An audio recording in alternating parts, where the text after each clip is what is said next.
What is fear, really? That's what this episode is about. You're listening to Pure Light, where we explore how you can believe in yourself and be happy with who you are. My name is Ailey. I help people do what they feel called to do. I'm a coach, writer, and yoga and meditation teacher. This is episode 152. So a couple months ago, I was at a virtual retreat for my mastermind. This was on Zoom. There were about 20 of us or so on there. And we were talking about our goals. And my goal was to finish my book and get it out into the world. So that's what I was talking about. And Leo, who was running the mastermind, asked me a bunch of questions, including, are you worried about what people will think about the book? And I said to him, I've worked through a lot of that, but there's still one person I'm concerned about. And he was like, who is it? And I was like, it's my mother. I was worried that she would somehow take it personally, that she would look at my journey and the stuff that I was writing about and somehow think it was her fault.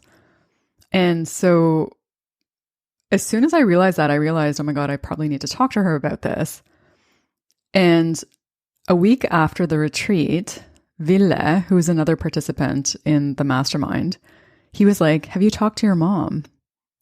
And I was like, not yet, but thank you for the reminder. I'll do that this week. And so I did. I caught her when she was in the kitchen chopping carrots. And I said to her, I think one of the reasons that my book isn't done yet is because of my fear of what you're going to think. And so we talked about it a bit. And I said, I'm worried that you're somehow going to take my issues and my journey personally, like somehow it's your fault. Because if you've listened to this podcast at all, you will know that my mind can be quite insane at times. And also, actually, if you listen to the last episode, you'll know that it's not true that whatever I've gone through is someone else's fault. It's all my own creation. So I know it isn't true, but even with that, I was still worried. And so she asked me, well, would someone reading the book think I was, a bad mom or think badly of me or think it was my fault? And I was like, I don't think so. I think it's more about my interpretation of things that happened and the meaning I gave those things rather than what actually happened. And she was like, well, how will people know that? And I was like, well, that's what I'm going to try to explain in the book. So she's still chopping carrots and she's looking at what she's chopping, which is good because that's much safer than looking away. And she says to me, I don't think you need to worry about me. I can take care of myself. And what I realized in that moment was this entire thing was something my mind made up because that only existed in my mind. And that idea in my head was stalling my efforts to move forward with the book. So my mom ended up saying, I'll read it, I'll think about it, and maybe I'll even go in a new direction. So she was open and willing to be changed by it. And after that lifted so much of the fear that I had around writing because I was just like, let this thing be what it is. So fear is just an idea in your head. It's an obstacle in your mind. It's an illusion. It isn't reality. It only becomes your reality when you act as if it's true. There are a couple of quotes related to this that I would like to share.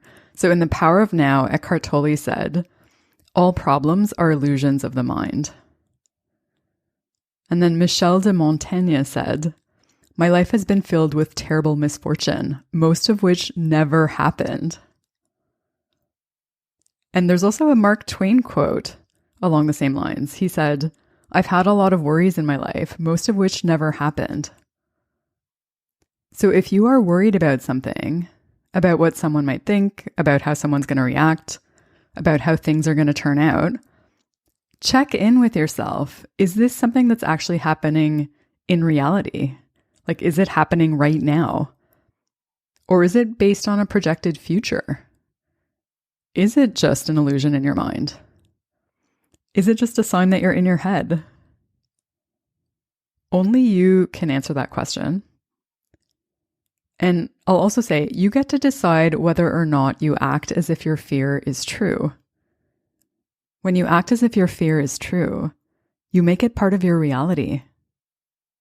But when you choose not to feed it, you free yourself from it. Thanks so much for listening. Until next time, may you be guided by your light.